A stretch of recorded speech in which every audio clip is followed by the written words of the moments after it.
اعوذ باللہ من الشیطان الرجیم، بسم اللہ الرحمن الرحیم۔ تمام تعریفیں اس پروردگار عالم کے لیے ہے جو عالمین کا پالنے والا ہے۔ درود و سلام ہو محمد و آل محمد علیہ الصلوۃ والسلام پر۔ عزیز ناظرین، السلام علیکم ورحمۃ اللہ۔ پروگرام مسائل زندگی میں آپ سبھی کا ہم استقبال کرتے ہیں۔ آپ کے بھیجے ہوئے سوالوں کے جوابات آپ تک پہنچانے کی اس پروگرام کے ذریعے ہم کوشش کرتے ہیں، اور ظاہر سی بات ہے اب پروگرام چونکہ شروع ہو چکا ہے، آپ کو اس بات کا انتظار ہوگا کہ آج آپ کے بھیجے ہوئے سوالوں کے جوابات دینے کے لیے ہمارے ساتھ اسٹوڈیو میں کون آیا ہے۔ جی ہاں، ایک مشہور شخصیت، حجت الاسلام والمسلمین، عالی جناب مولانا سید حسین مہدی حسینی صاحب۔ آئیے روبرو کراتے ہیں۔ آغا السلام علیکم ورحمۃ اللہ۔ وعلیکم السلام ورحمۃ اللہ۔ اپنے ناظرین کو ہم یہ بتا دیں، ہو سکتا ہے آپ جانتے ہوں، لیکن اگر نہ جانتے ہوں تو آپ کے لیے یہ فائدے والی چیز ہے کہ آغا کی اس طرح سے جو خدمات ہیں، اس کے علاوہ اور بھی الگ الگ طریقے سے لکھنے کے ذریعے بھی کافی کچھ کام کیا ہے۔ جیسے صحیفہ نماز، یہ کتاب جو ہے آغا کی بہت مشہور ہوئی ہے۔ اس کے علاوہ صحیفہ دعا ہے، صحیفہ وفا ہے، صحیفہ شہادت ہے، تقیفہ ہے، سیرت امام کاظم علیہ السلام ہے، اور فلسطین خونبار۔ یہ کتاب، یہ ساری کتابیں جو ہیں بہت مشہور ہے۔ آپ کو صحیفہ نماز جو ہے وہ گجراتی میں بھی مل جائے گی، انگلش میں بھی مل جائے گی، ہندوستان میں بھی مل جائے گی، بیرون ملک میں بھی مل جائے گی، پاکستان میں بھی مل جائے گی، اور تقریباً 250 250 آرٹیکل جو ہے وہ پرنٹ ہو چکے ہیں اور عوام میں تقسیم ہو چکے ہیں۔ لوگوں نے اس سے بہت فائدہ اٹھایا ہے۔ یہ وقت جو ہم نے لیا ہے اس لیے کہ آپ بھی ان چیزوں سے فائدہ اٹھائیں۔ صحیفہ نماز آپ ایپس پہ بھی نیٹ ہو تو آپ تلاش کر کے ڈاؤن لوڈ کر سکتے ہیں۔ اکثر ضرورت پڑتی ہے ہمیں نمازوں کی، بہت اچھی طریقے سے اس پہ کام کیا گیا ہے۔ اگر بہت بہت شکریہ ادا کرتے ہیں آپ کی محنتوں کا۔ انشاءاللہ سب کی توفیقات میں اضافہ فرمائیں۔ آئیے ناظرین شروع کرتے ہیں۔ پہلا سوال دیکھتے ہیں کس شہر سے ہے۔ ہاں، میں بنت سیدہ بولتی ہوں جونا گڑھ سے۔ میرا سوال یہ ہے کہ مرد میدان جنگ میں جا کر جہاد کر سکتا ہے، لیکن عورت میدان جنگ میں جا کر جہاد نہیں کر سکتی، لیکن وہی عورت گھر میں رہتا جہاد کر سکتی ہے، کیونکہ جس عورت کے گھر کے آغوش میں جو بچہ پرورش پالتا ہے وہ امام زمانہ کی امانت ہے۔ اس عورت کو بچے کی پرورش کرنا ہے، دینی، دنیاوی، اخلاقی، معاشی، سماجی ہر طریقے سے کرتی ہے، تاکہ جب وہ بڑا ہوگا تو وہ امام زمانہ کے لشکر کے سپاہی بنے گا۔ تو میرا سوال کہنے کا مطلب یہ ہے کہ یہ جہاد کس کے لیے زیادہ مشکل ہے، ایک عورت کے لیے جو گھر میں رہ کے جہاد کرتی ہے، یا پھر ایک مرد کے لیے جو کہ میدان جنگ میں جا کر جہاد کرتا ہے؟ مہربانی کر کے آپ مجھے اس کا جواب دیجیے گا۔ جونگر سے مرد کا جہاد میدان جنگ میں، عورتوں کا جہاد گھر میں، اور انہوں نے وجہ بتائی ہے، اس کا اہم ہے۔ بسم اللہ الرحمن الرحیم۔ اللہم کن لولیک الحجۃ بن الحسن المہدی صلوات اللہ علیہ وعلی آبائہ فی هذه الساعة وفی کل ساعة ولیا وحافظا وقائدا وناصرا ودلیلا وعینا حتی تسکنہ ارضک طوعا وتمتعہ فیہا طویلا۔ اللہم صلی علی محمد وآل محمد۔ مسئلہ یہ ہے کہ ایک شخص نے امام صادق علیہ السلام سے یہ سوال کیا کہ عورت جہاد کیوں نہیں کر سکتی۔ لہٰذا جب امام سے سوال کیا گیا تو امام نے فرمایا کہ ایک عورت سے دو کام نہیں لیے جا سکتے، کہ اس کو جہاد پر بھی بھیجا جائے اور خود وہ اس کی آغوش میں مجاہد بھی پرورش پائے۔ لہٰذا مجاہد کی پرورش کرنا خود ایک کار ثواب ہے، جیسا کہ حدیث معصوم ہے، جہاد المرأۃ حسن التباعل۔ عورت کا جہاد یہ ہے کہ وہ امور خانہ داری اور ایسے امور کی، بچوں کی پرورش، شوہر کی پرورش میں اس کو وہی جہاد کا ثواب مل رہا ہے جو جہاد میدان کارزار میں مرد انجام دیتا ہے۔ اور یہی نہیں، اگر خدا نخواستہ وقت ولادت کسی عورت کی شہادت کی موت ہو جاتی ہے تو اس کو درجہ شہادت دیا جاتا ہے۔ معلوم یہ ہوا کہ عورت اور مرد میں اس طرح کی کوئی تفریق مذہب نے نہیں پیدا کی ہے۔ جی بہت شکریہ۔ اگلا سوال۔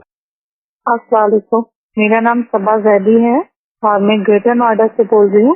مجھے آپ سے یہ پوچھنا تھا کہ ابھی آپ نے اس میں فشار قبر کے بارے میں کوئی سورہ بتایا تھا، وہ میں سن نہیں پائی ہوں، تو آپ پلیز مجھے وہ دوبارہ بتا دیجیے کہ فشار قبر کے لیے کون سے سورہ پڑھنا چاہیے۔ السلام علیکم، خدا حافظ۔ وعلیکم السلام۔ اگر جب انہوں نے پروگرام دیکھا ہوگا، ہو سکتا ہے کوئی اور عالم دین ہو، فشار قبر سے محفوظ رہنے کے لیے وہ کون سی دعا ہے، کیا سورہ؟ معصومین علیہ السلام نے فرمایا ہے کہ اگر ان کی استطاعت ہو تو یہ 3 حج کر لیں، تو فشار قبر سے بچ سکتی ہیں. ٹھیک. اور اگر 3 حج کی استطاعت نہیں ہے تو لا الہ الا اللہ الملک الحق المبین کی تسبیح کثرت سے پڑھیں. ٹھیک. اور اگر استطاعت ہے تو یہ کربلا امام حسین علیہ السلام کی زیارت کر لیں. اور قرآن مجید کو کثرت سے پڑھیں، ساتھ ساتھ سورہ ملک کی تلاوت کرتے رہیں. جی بہت شکریہ. اگلا سوال. السلام علیکم، میں بخاری علی حیدر رانپور سے بات کر رہا ہوں. تو یہ آن ڈیوٹی پہ نماز پڑھ سکتے ہیں، اجازت لینے کی ضرورت ہے مالک سے یا نہیں، یہ ذرا مسئلہ بتائیں. آن ڈیوٹی پہ نماز پڑھنا ہو تو کیا مالک سے اجازت کی ضرورت ہے؟ جب تک مالک روک نہیں رہا ہے جی. اس وقت تک وہ نماز پڑھ سکتے ہیں. اور اگر حکومت کا ادارہ ہے تو اس میں اجازت کی بھی ضرورت نہیں. بہت شکریہ. اگلا سوال. السلام علیکم، میرا نام ارم زہرا نقوی ہے، میں جبل پور سے بول رہی ہوں. میرا سوال یہ ہے مولانا صاحب سے کہ ہر ایک واجب نماز اور مستحب نماز کے پہلے وضو شرط ہے، لیکن نماز جنازہ کے پہلے وضو شرط نہیں ہے، ایسا کیوں؟ اس کا مجھے واضح جواب دیں. السلام علیکم. وعلیکم السلام. ارم نقوی جبل پور سے. واجبات اور مستحبات جو نمازیں اس کے لیے وضو شرط ہے، لیکن نماز میت کے لیے یہ شرط کیوں نہیں؟ کیونکہ نماز میت دعا کے حکم میں کہا تو جاتا ہے وہ نماز، لیکن وہ حکم دعا رکھتی ہے، لہٰذا بہتر یہ ہے کہ باوضو اس نماز کو بھی ادا کیا جائے. لیکن اگر کوئی شخص بغیر وضو پڑھ رہا ہے جی تو کوئی مذائقہ نہیں. اگلا سوال. السلام علیکم، یہ ہمارا سوال ہے کہ اسلام میں کسی دن کے ساریہ نحس ہونے کا کوئی تصور نہیں ہے، اور قمر گر اقرب، تو اس کے بارے میں کیا حدیث کی اور قرآن کی روشنی میں کیا ہوگا؟ اور دوسرا ہے کہ محرم اور سفر میں شادی وغیرہ کے، تو اس میں انقلاب اخبار میں ہم نے پڑھا ہے کہ حضور اکرم نے محرم میں حضرت صفیہ رضی اللہ عنہا سے حضرت صلی اللہ علیہ وسلم کا عقد محرم الحرام ہی میں ہوا تھا. تو اس کے بارے میں آپ بتائیں کہ کیا صحیح ہے. خدا حافظ. اگر پہلا سوال ان کا یہ ہے کہ قرآن اور حدیث کی روشنی سے قمر در اقرب تاریخ کا نحس ہونا یہ کیسا ہے، حکم رکھتا ہے؟ پہلا مسئلہ تو یہ ہے کہ انہوں نے یہ کہا کہ اس کا ثبوت کہیں سے ثابت نہیں ہے. یہ تو بہت جلدی انہوں نے کہہ دیا، لہٰذا سب سے پہلی چیز ہے کہ سعد و نحس ہوتا ہے.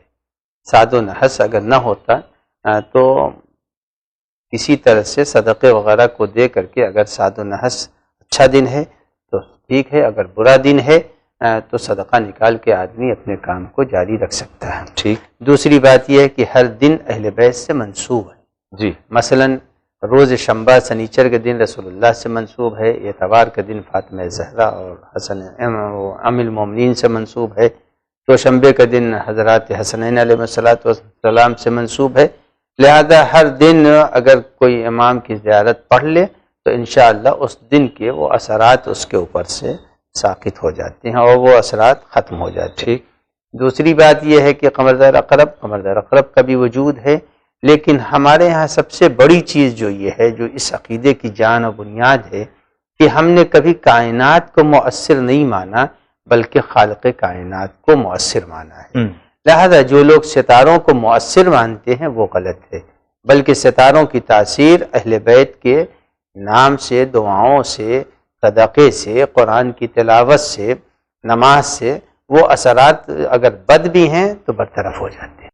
دوسرا سوال یہ ہے کہ پیپر کے حساب سے انہوں نے جو ریفرنس دیا ہے کہ حضور صلی اللہ علیہ وسلم کی جو شادی ہے وہ ماہ محرم میں جناب صفیہ سے ہوئی تھی، تو محرم اور سفر میں یعنی ایام اعظم میں شادی کرنا کیسا ہے؟ سب سے پہلی چیز تو یہ ہے کہ جس وقت یہ شادی انجام پائی تو واقع کربلا ہوا نہیں تھا. واقع کربلا ابھی جب ہوا ہی نہیں ہے جی تو پھر وہ یوم غم بنا نہیں تھا. صحیح بات. اور جب یوم غم بن گیا تو پھر حدیث معصوم سامنے آئی کہ یفرحون بفرحنا یحزنون بحزننا، ہمارے چاہنے والے وہ ہیں جو ہماری خوشی کے دن خوشی مناتے ہیں اور ہماری غمی کے دن غم کا اظہار کرتے ہیں. لہذا وہ واقعہ اگر ہوا بھی ہے تاریخی تو واقع کربلا سے پہلے ہے.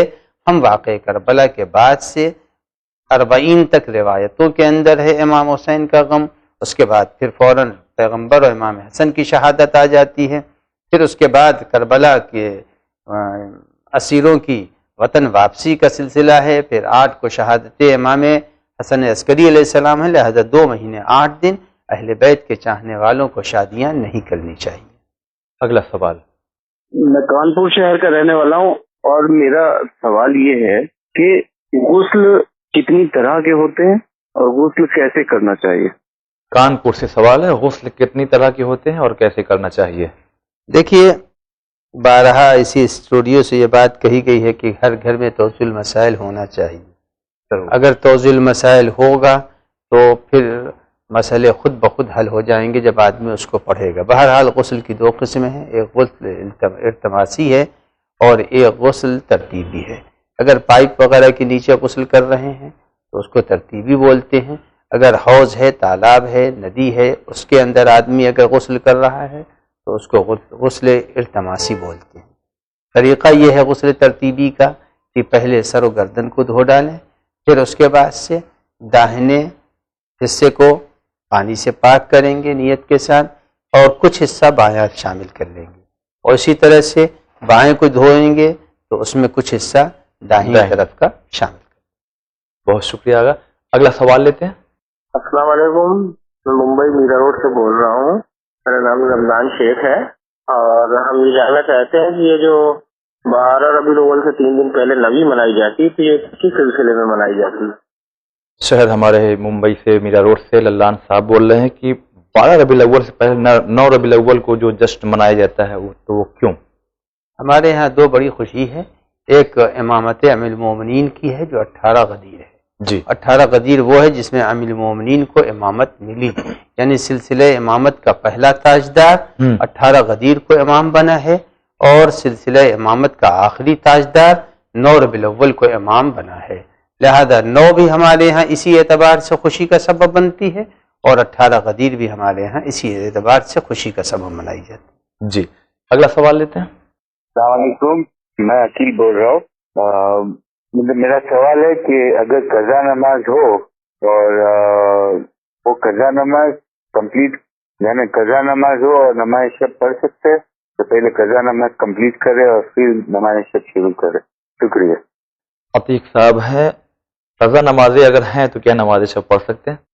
پہلے یہ نماز شب کے وقت ہی میں قضا نمازوں کو پڑھ لے، تاکہ ان کو دونوں ثواب مل جائے، قضا بھی ان کی ادا ہو جائے اور سحر کے اٹھنے کا ثواب بھی ان کو فراہم ہو جائے، مل جائے۔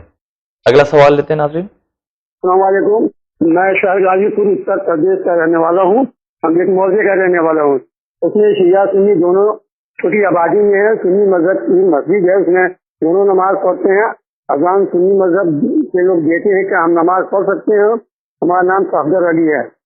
اگر آپ کے علاقے سے ہے، اور صفدر صاحب کا سوال ہے کہ جس علاقے میں رہتے ہیں وہ ہمارے اہل سنت حضرات کی مسجد ہے، ان کی جو اذان ہوتی ہے کیا ان کے مطابق ہم اپنی نماز پڑھ سکتے ہیں؟ دیکھیے، یہ زمانہ اس وقت سائنس کا ہے۔ سائنس کہتی ہے کہ سورج اسی وقت ڈوبا ہوا مانا جاتا ہے جب سرخی ہمارے سر سے گزر جائے، اس وقت یقین ہو جاتا ہے کہ سورج ڈوب جاتا ہے۔ لہذا سائنس کے اعتبار سے بھی اور فقہ اہل بیت میں بھی یہی ہے کہ جب سرخی پورب کی سر سے گزر جائے تو اس وقت ہماری نماز کا وقت شروع ہو جاتا ہے۔ اگر یہ اذان اس طرح سے انجام پا رہی ہے تو نماز پڑھی جا سکتی ہے، اور اگر یہ اذان اس وقت کے پہلے دی جا رہی ہے تو یقیناً نماز کا وقت ابھی داخل نہیں ہوا۔ اگلا سوال۔ السلام علیکم ورحمۃ اللہ وبرکاتہ، میں بھروچ گجرات سے بات کر رہا ہوں، میرا نام زاہد حسین لکھنؤ والا ہے۔ میں پوچھتا ہوں کہ قرآن پاک کے اندر ایک آیت ہے، اس میں بسم اللہ الرحمن الرحیم لکھا ہے کہ اقیموا الصلاۃ وصلاۃ الوسط، تو صلاۃ الوسط پہ اتنا بار کیوں دیا ہے، وہ بات بتائیے پلیز۔ گجرات سے صلاۃ الوسط پہ اتنا زور کیوں دیا گیا؟ دیکھیے، یہ کہنا چاہتے ہیں قرآن مجید کی ایک آیت ہے جس میں حکم نماز دیا ہے، حافظوا علی الصلوات والصلاۃ الوسطی۔ سورہ مبارکہ بقرہ کی یہ آیت ہے، اس کے اندر پروردگار عالم نے کہا ہے کہ 5 نمازیں ہیں، اسی لیے بعض مفسرین نے لکھا ہے کہ صلوات میں 5 حرف بھی ہیں، اچھا، لہذا 5 حرف سے 5 نمازوں کی تاکید کی گئی ہے۔ صلاۃ وسطیٰ اس لیے کہا گیا ہے کہ صبح کے بعد ظہر ہے، ظہر کے بعد عصر ہے، عصر کے بعد مغرب ہے، مغرب کے بعد عشاء ہے۔ تو مغرب اور عشاء، صبح اور ظہر کے بعد عصر جو ہے بیچ والی نماز بنتی ہے، دو پہلے دو بعد میں۔ اچھا، بعض یہ کہتے ہیں اس کی تفسیر ہے، لیکن جو ایک تفسیر کا جو عنوان ان کے لیے قابل قبول ہوگا وہ یہی ہے کہ پہلے نماز صبح، نماز ظہر، اس کے بعد صلاۃ وسطیٰ نماز عصر بیچ میں آتی ہے، دو ادھر ہے دو ادھر ہے۔ اور بعض یہ کہتے ہیں کہ نہیں، اس سے مراد جو ہے نماز ظہر ہے، اور نماز ظہر اس لیے ہے کیونکہ وہ دن کے درمیان میں واقع ہو رہی ہے، اس لیے اس کو صلاۃ وسطیٰ کہتے ہیں۔ وسطیٰ یعنی کیا؟ درمیانی وسطیٰ میں درمیانی نماز۔ جی جی، بہت شکریہ۔ اگلا سوال لیتے ہیں۔ السلام علیکم، ہم گڑگاؤں سے بول رہے ہیں حسن۔ کیا مشروم جو سبزی ہے اس کو ہم لوگ کھا سکتے ہیں؟ جبکہ یہ کہتے ہیں کہ یہ نجیس جانور کے پیشاب سے ہے، مگر آج کے ٹائم میں اس کو کھیتوں میں پیدا کر کے اور اس کی کھیتی کر کے اس کو مارکیٹ میں دے رہے ہیں۔ تو جناب اس کا ذرا وضاحت کیجیے کہ یہ مشروم کھانا جائز ہے، حرام ہے، مکروہ ہے، کیا ہے؟ وعلیکم السلام۔ گڑگاؤں سے حسن مشروم کے بارے میں سوال کر رہے ہیں، حالانکہ انہوں نے سنا ہے کہ یہ کتے کے پیشاب کے ذریعے پیدا ہوتا ہے۔ دیکھیے، ایسا ہے کہ جو یہ کہہ رہے ہیں ایسا ہے نہیں۔ یہ پہلے زمانے میں صرف بارش میں یہ پودا نکلتا تھا، جی ہاں، لیکن اب اس کی باقاعدہ طور سے کاشت کی جاتی ہے۔ جی ہاں، جب کھیتی ہو رہی ہے تو اس کا بیج بھی ہوگا، صحیح بات، اور اس کی جو ہے وہ تمام شرائط ہیں۔ اور اس وقت تو دوسرے ملکوں میں، حتیٰ کہ میں نے ایران میں بھی دیکھا، یورپ امریکہ میں بھی دیکھا، انڈیا میں بھی شاید اس کی اب کاشت کی جا رہی ہے، لہذا اس کے استعمال میں کوئی مذائقہ نہیں۔ اگلا سوال ناظرین۔ السلام علیکم، میں بول رہی ہوں کانپور سے، میرا نام مینا ہے، مینا رضوی، اور میرا پہلا سوال یہ ہے کہ جب میں مجلس میں جاتی ہوں تو چاہے جتنی رکعت کی مجلس ہو لیکن میرے آنکھوں سے نہیں آتے ہیں۔ اس کا مولانا صاحب پلیز ہم کو سوال کا جواب دے دیں۔ میں نے کئی بار کہا ہے لیکن میرا سوال نہیں ملتا، پتہ نہیں میں ٹی وی کے سامنے نہیں اس ٹائم رہتی میں وجود کی کیا ہو جاتا ہے، یہ نہیں معلوم مجھے۔ اور میرا دوسرا سوال یہ ہے کہ میں جب نماز پہ کھڑی ہوتی ہوں تو بس کھڑے ہوتے ہی ساتھ میرے آنکھیں سے آنسو جاری ہو جاتے ہیں، اس کا سبب کیا ہے؟ یہ دونوں کا جواب پلیز اب کی منگل یا منڈے کو یا فرائیڈے کو ہم کو ضرور سے ضرور پہنچانے کی کوشش کریں۔ مولانا صاحب، جاوید بھائی، آپ کا وین چینل بہت بہت ترقی عروج کرے، ہماری دعا آپ سے۔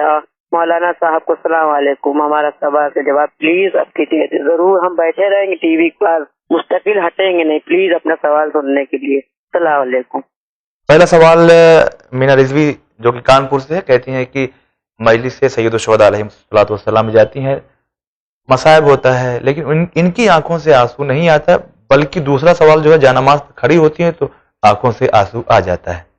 دیکھیے، پیغمبر اکرم صلی اللہ علیہ وآلہ وسلم کو اس طرح کی تمام باتوں کا علم تھا، لہذا فرمایا تھا کہ اب کا و تباہ کا، کہا رو یا رونے والوں کی صورت بناؤ۔ تو معلوم یہ ہوا کہ بہت سے ایسے مومنین ہو سکتے ہیں جن کی آنکھوں سے آنسو نہ ہو، تو اس میں کوئی ایسی بات نہیں ہے، ان کو رنجیدہ خاطر نہیں ہونا چاہیے، کوشش کرنا چاہیے کہ رونے والوں کی صورت بنا دیں، ان کو وہی ثواب ملے گا جو ایک رونے والے کو ملتا ہے۔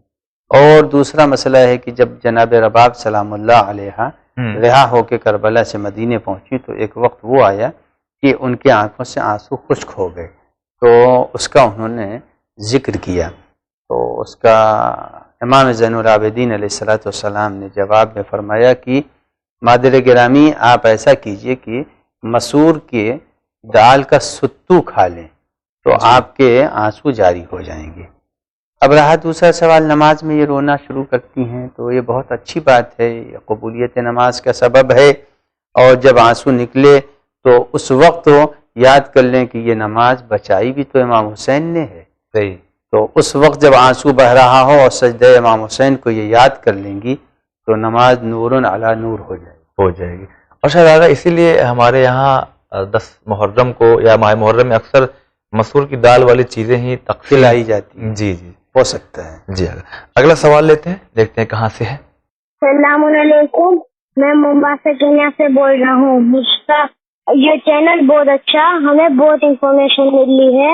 میں مشتاق بول رہا ہوں، سید مشتاق علی زیدی، مومباسا سے، کینیا سے. تھینک یو، شکریہ. مشتاق علی رضوی، خدا آپ کو سلامت رکھے. آپ ہمارے چھوٹے بھائی ہیں، ہمارے چینل کے لیے دعا کرتے رہیے. انشاءاللہ ہم تمام لوگ مل کر کے اس طرح سے تمام انسانوں کی خدمت انجام دیتے رہیں گے. بہت شکریہ آپ کا. اگلا سوال دیکھتے ہیں کیا ہے. السلام علیکم، میں علی اصغر بات کر رہا ہوں حیدرآباد سے. میرا سوال یہ ہے کہ کیا حج کے وقت خمس نکالنا پڑتا ہے ہمیں؟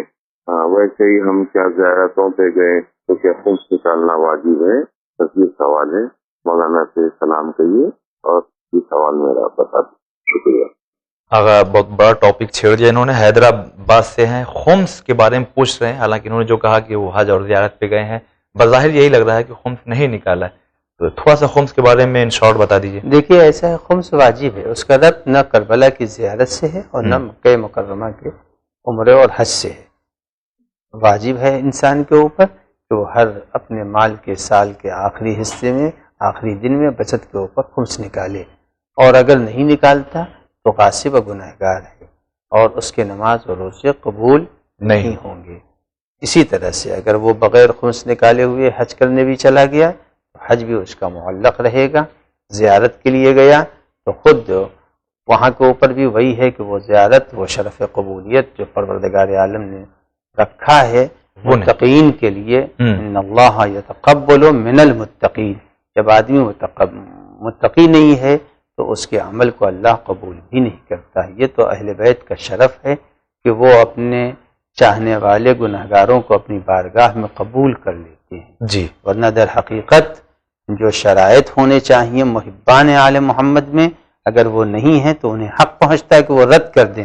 لیکن وہ لوگ، ان کی بزرگواری ہے کہ وہ ہر شخص کو اپنی بارگاہ میں قبول کر لیتے ہیں. انہیں چاہیے کہ وہ شاید یہ نہیں جانتے کہ یہ ایک عمل واجب ہے اور واجب کی ادائیگی میں کوتاہی نہیں کرنی چاہیے. اگلا سوال لیتے ہیں. السلام علیکم، میرا نام فدائے حسین ہے، میں سری نگر کشمیر سے بول رہا ہوں. میرا سوال یہ ہے کہ نماز کے ٹائم جب ٹوپی پہنتے ہیں تو ہم تشیع سے زیادہ غور نہیں کرتے ہیں. یہ ٹوپی پہننا نہ ضروری ہے اور ہم کیوں نہیں پہنتے ہیں؟ تھوڑا سا جواب دیجیے. فدا حسین صاحب کشمیر سے، نماز کی حالت میں ٹوپی پہننے کا کیا حکم رکھتا ہے؟ ٹوپی پہننا خود ایک عمل مستحب ہے. جی. نماز یا غیر نماز اس کی کوئی قید نہیں ہے، بلکہ تاکید کی گئی ہے کہ جب آدمی بیت الخلاء میں جائے اور وہ اس جگہ کے اوپر ضرور لگائے. اس کے کچھ اثرات ہوتے ہیں، یہ اگرچہ سائنس نے ابھی ظاہر نہیں کیا ہے، مگر اہل بیت نے بتایا کہ جب آدمی ٹوائلٹ وغیرہ میں جائے تو اس وقت ضرور اپنے سر کو ڈھک لے. لہذا صرف نماز کے لیے یہ حکم نہیں ہے، غیر نماز کے لیے بھی سر کا ڈھکنا مستحب. شاید فالج سے محفوظ رہتا ہے انسان. ممکن ہے، ہر عمل کے کوئی نہ کوئی راز تو ہوتا ہے. جی. لیکن بہرحال یہ مخصوص نماز کے لیے. اگلا سوال لیتے ہیں. سب ڈسٹرکٹ سنبھل میں رہتا ہوں اور سوال میرا یہ ہے کہ اسلام میں پردے کا تصور کیا ہے؟ نکاح کا پردہ ہے، نقاب کا پردہ ہے، چہرے کا پردہ ہے؟ دوسرا سوال یہ ہے کہ لیڈیز، عورت وضو کھڑی ہو کر کے کر سکتی ہے؟ یہ میرا سوال ہے، اس کا جواب چاہیے. پہلا سوال ان کا ہم شامل کرتے ہیں کہ اسلام میں پردے کے بارے میں نگاہ کا ہے، چہرے کا ہے، بقول ان کے نقاب کا ہے، کیا ہے؟ دیکھیے پردہ مرد کے اوپر بھی واجب ہے. جی. مرد کو قرآن مجید کہتا ہے کہ تم جب جاؤ تو اپنی نظروں کو جھکا لو. بالکل. ہاں.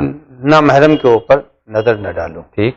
عورت کے لیے بھی یہ حکم ہے کہ تم نامحرم مرد کے اوپر نظر نہ ڈالو. تو یہ حکم جو ہے نظر کا الگ ہو گیا. ٹھیک. دوسرا حکم یہ ہے کہ آدمی اگر چاہے تو اپنے چہرے، عورت اگر چاہے تو اپنے چہرے کا پردہ کرے، اور اگر نہیں کرنا چاہتی تو وہ جگہ جو وضو میں نمایاں رہتی ہے اتنے کو وہ بغیر اور اسکارف باندھ لے، نقاب پہن لے، اور اس حصے کو چہرے کے اگر کھولنا چاہے تو کھول سکتی ہے، وہ گناہ نہیں ہے.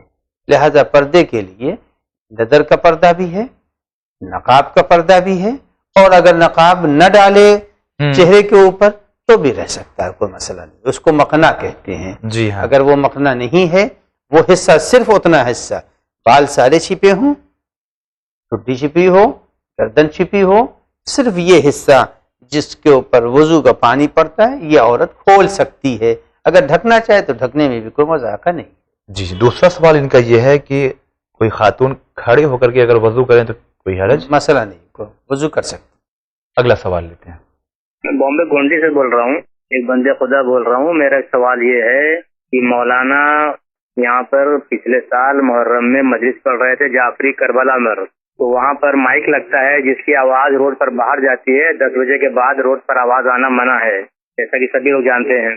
تو کچھ لوگوں نے کچھ آواز تھوڑا کم زیادہ کیا، اس پر وہ مولانا نے اپنا مائک اٹھا کر پھینک دیا اور کہا کہ ایسے جاہلوں کے بیچ میں ہم مجلس نہیں پڑھتے، یہ کہہ کے وہ ممبر سے کھڑے ہو گئے۔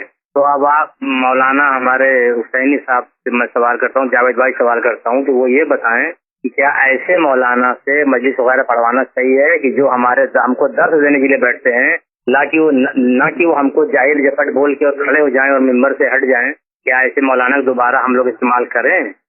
اگر گونڈی سے بندے خدا یہ کہہ رہے ہیں کہ ان کے علاقے میں مجلس ہو رہی تھی اور جو مجلس پڑھ رہے تھے تو رات کا 10 بج چکا تھا، زیادہ ہو چکا تھا، لہٰذا وہاں کے جو انتظام کرنے والے لوگ تھے وہ جانتے تھے کہ باہر آواز اب جانا صحیح نہیں ہے قانوناً بھی شاید، تو وہ سلو کرنے لگے، تھوڑا سلو تیز وغیرہ ہوا، تو وہ بہت سوال جیسا کہ ہمارے ناظرین نے سنا، تو ایسے لوگوں سے کیا مجلس پڑھوانا، جیسا کہ ان کا سوال ہے، کیا کہیں گے؟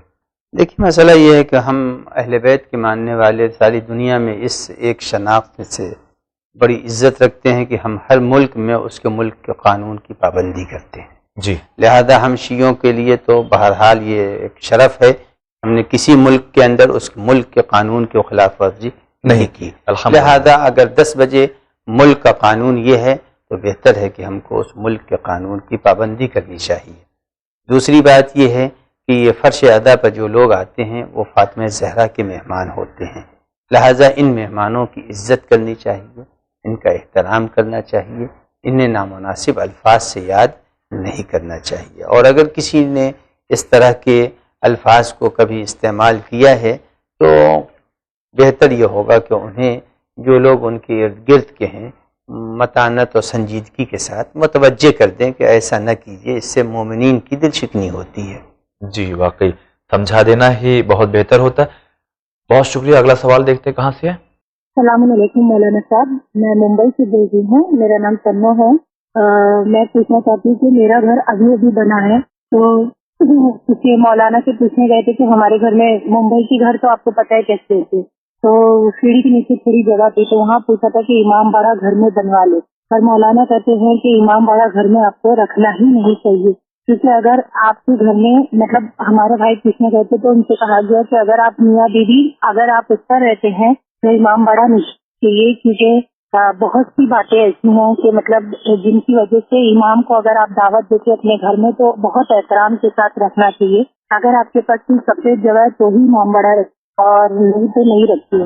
اور ایکچولی یہ بھی بات ہے کہ تھوڑا میرے گھر میں زبان کی زیادہ وہ ہے کہ ہمارے جو مطلب زبان ان کی صحیح نہیں ہے، تھوڑی بات میں تھوڑا آپ مولانا صاحب بس آپ یہ بتا دیجئے، میں بتا نہیں سکتی، آپ یہ بتا دیجئے کہ مطلب ہمیں امام باڑہ گھر میں رکھنا چاہیے کہ نہیں رکھنا چاہیے؟ ہمیں امام باڑہ گھر میں رکھنا چاہیے کہ نہیں رکھنا چاہیے؟ دیکھیے اس کو عزاخانہ کہتے ہیں، عزا کہتے ہیں غم کو، جی لہذا احترام اور اہل بیت، چونکہ بمبئی کا گھر چھوٹا جیسا کہ یہ وہ کہہ رہی ہیں اور ہم سب بھی جانتے ہیں، جی ہاں، لہذا بہتر یہ ہے کہ وہ ہر شب جمعہ مرثیہ اور ایک چھوٹی سی مجلس اپنے بچوں کو لے کر کر لیا کریں، وہ زیادہ مناسب ہے۔ عزاخانہ ہے تو بہرحال کبھی قہقہا بھی لگے گا، کبھی خوشی کے آثار اور خوشی کے ماحول میں بھی آدمی رہے گا، تو وہ انہوں نے جو کہا ہے بہتر ہے احتراماً۔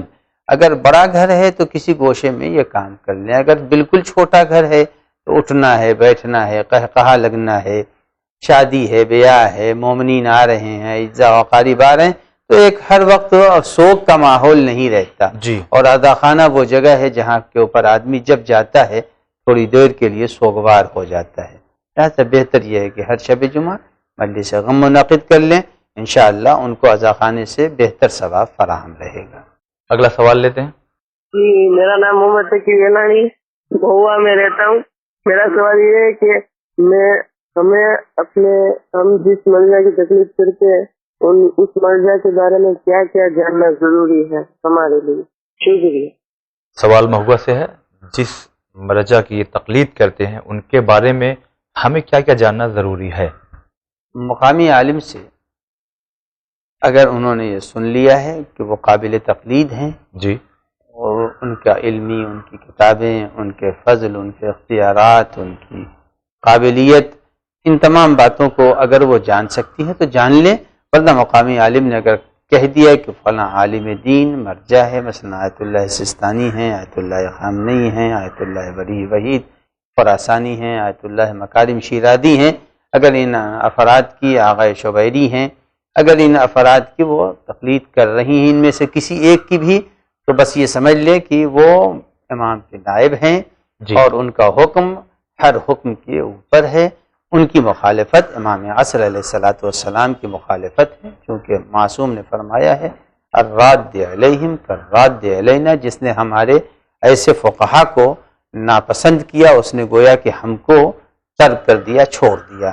لہذا بہتر یہ ہے کہ اس حد تک مرجعیت کی شناخت ہونی چاہیے. بہت شکریہ آگا. اگلا سوال لیتے ہیں. السلام علیکم. میرا سلام مولانا صاحب کو اور جاوید بھائی کو. میرا سوال یہ ہے کہ آخری زمانے میں ایمان بچانا مشکل ہے، کیا وہ زمانہ یہ ہے؟ آخری زمانے میں ایمان بچانا بڑا مشکل، جیسا کہ یہ چیزیں آئی ہیں، تو کیا وہی زمانہ ہم لوگ جس زمانے میں آج چل رہے ہیں؟ اس کی تو تعین نہیں ہو سکتی ہے، معین نہیں کیا جا سکتا ہے کہ یہ آخر زمانہ ہے یا نہیں ہے جی. لیکن اگر انسان واجبات پر عمل کر رہا ہے اور محرمات سے بچا رہا ہے تو یقیناً انسان دیندار کہا جائے گا.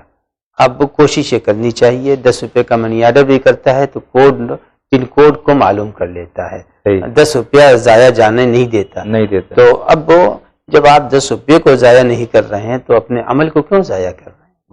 معلومات کر لیجئے. معلومات کرنے کے ہر عمل سے پہلے اس کے شرائط کو معلوم کر لیجئے. مثلا نماز پڑھنا ہے تو معلوم کر لیجئے کہ رکن نماز کتنے ہیں، واجبات نماز کتنے ہیں.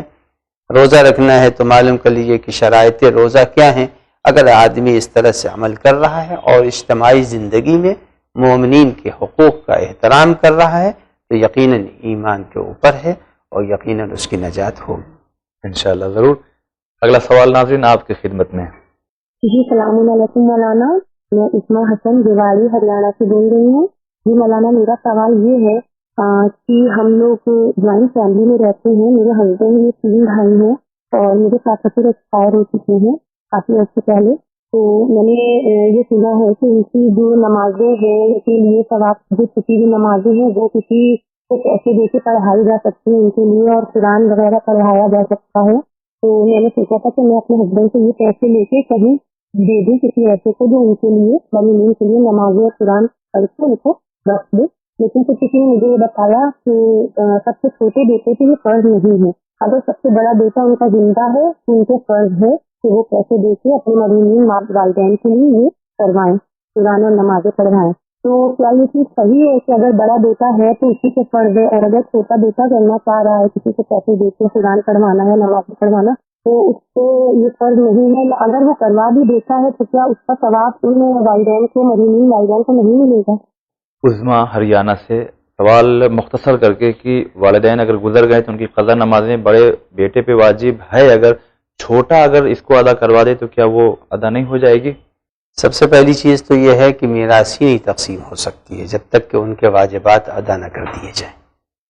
مرنے والے نے اگر حج چھوڑا ہے تو اس کے حج کے پیسے پہلے اس کے میراث سے نکال لیے جائیں گے. ٹھیک ہے. اور اگر اتفاق سے کچھ نہیں چھوڑا ہے تو اس کے بیٹوں میں سے اگر بڑا بیٹا ادا کر رہا ہے تو ٹھیک ہے، اور اگر نہیں کر رہا ہے تو جو بیٹا بھی ادا کر دے گا گویا کہ وہ حق فرزندی اس نے ادا کیا، اور اس کے والد کے اوپر یا والدہ کے اوپر، والدہ کی نماز کے لیے حکم نہیں ہے لیکن بہتر یہی ہے کہ والد اور والدہ دونوں کی نمازوں کو جو بھی ادا کرنا چاہے اولاد میں سے ادا کر دے. انشاءاللہ ان کے ذمے سے وہ ختم ہو جائے گی. اس کو والدین کی اطاعت کا ثواب بھی فراہم. لیکن واجب بڑے بیٹے پر ہی ہے. واجب تو بڑے بیٹے پر ہے، لیکن یہ مسئلہ نہیں ہے کہ اگر واجب بڑا بیٹا نہ کرے تو چھوٹا نہیں کرا سکتا. نہیں، سب کو کرانا چاہیے. اگر بڑا بیٹا کرا دے خوشی سے تو بہت اچھا ہے، نہیں کرا پا رہا ہے، مجبوری ہے، مالی کمزوری ہے، تو جس میں بھی استطاعت ہے وہ کرا دے، حتیٰ کہ اگر عزیز و اقارب بھی چاہیں تو کرا سکتے۔ اچھا، بہت شکریہ۔ اگلا سوال لیتے ہیں۔ عزادار حسین ایڈوکیٹ راٹولی فیض آباد۔ اگر سب کچھ اللہ کرتا ہے تو ہم کیا کرتے ہیں؟ محترم واقع کربلا کی روشنی میں جواب دینے کی زحمت گوارا کریں۔ السلام علیکم، خدا حافظ۔ وعلیکم السلام۔ عزادار ایڈوکیٹ فیض آباد سے، سب کچھ جب خدا کرتا ہے تو ہم کیا کرتے ہیں؟ واقعی کربلا کی روشنی میں جواب دیں۔ واقع کربلا سن 61 میں ہوا ہے اور دین پیغمبر کی حیات میں کامل ہوا ہے، جی، تو ہر چیز واقع کربلا سے نہیں لی جاتی، واقع کربلا خود پیغمبر کے بنائے ہوئے اصولوں پر ہے۔ صحیح۔ لہٰذا پہلی چیز تو یہ ہے کہ ہم کوئی جبریہ فرقے کے قائل نہیں ہیں۔ ایک شخص نے آ کر کے امیر المومنین سے پوچھا کہ یہ بتائیے کہ ہم مجبور ہیں یا مختار ہیں؟ امیر المومنین نے فرمایا کہ ایک پیر اٹھاؤ، اس نے اٹھا لیا، کہا دونوں اٹھاؤ، کہا نہیں کر سکتے ہیں۔ امیر المومنین نے فرمایا کہ اسی حد تک تم مختار ہو، اسی حد تک تم مجبور ہو۔ جی، یہ نہیں ہے کہ ہم بالکل درخت کے نیچے منہ کھول کے لیٹیں کہ اب پھل گرے گا، نہیں۔ جناب مریم سے ارشاد باری ہو رہا، حزی الیک بجذع النخلہ تساقط علیک رطبا جنیا، اتنا کام ہمیں کرنا ہے کہ شاخیں ہم ہلائیں گے، ثمر دینا اس کا کام ہے۔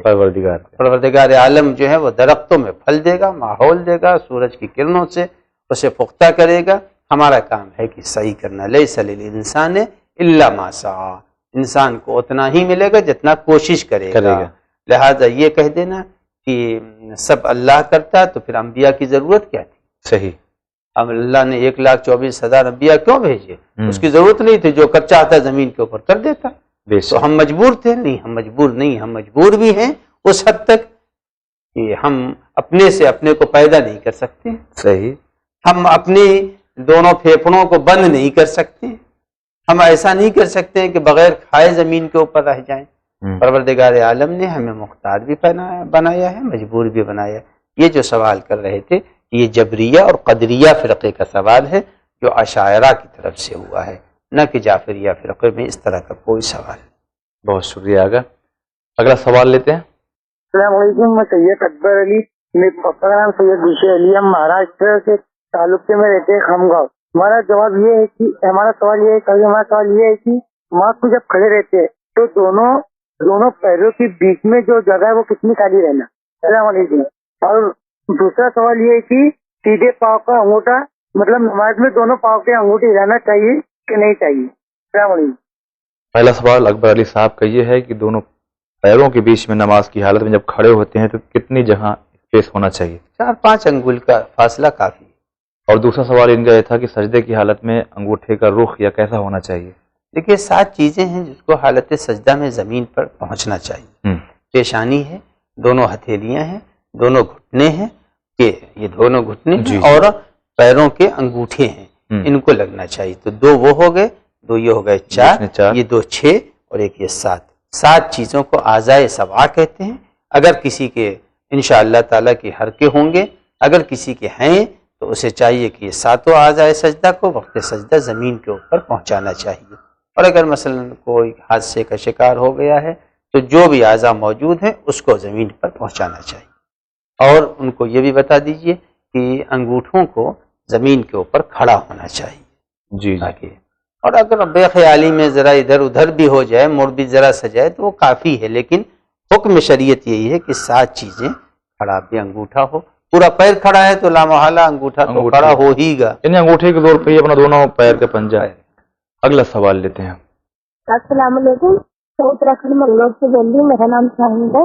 میرا سوال یہ ہے، حج کے اندر جو ماں باپ بکرا بکری کاٹتے ہیں کیا اس کا گوشت ماں باپ کھا سکتے ہیں یا پھر باہر مہمانوں کے لیے ہوتا ہے؟ تو سوال مجھے شکریہ۔ جی اگر سوال مختصر کر کے، کفارہ حج حاجی استعمال کر سکتا ہے کہ نہیں؟ خود حاجی جس کا کفارہ ہے وہ استعمال نہیں کر سکتا ہے۔ جی اگلا سوال۔ السلام علیکم، میں کشن گنج سے بول رہی ہوں۔ ہمیں ہمارے بچے لوگ کو بہت پسند ہے، اللہ اس کو پڑھاتے چل جائے، اور میرے بچے بہت شوق سے دیکھتے ہیں۔ ایک سوال پوچھنا تھا کہ میرا نام شیبہ نقوی ہے، اور سید کو مطلب صدقہ دے سکتا ہے؟ یہ بس ایک سوال تھا۔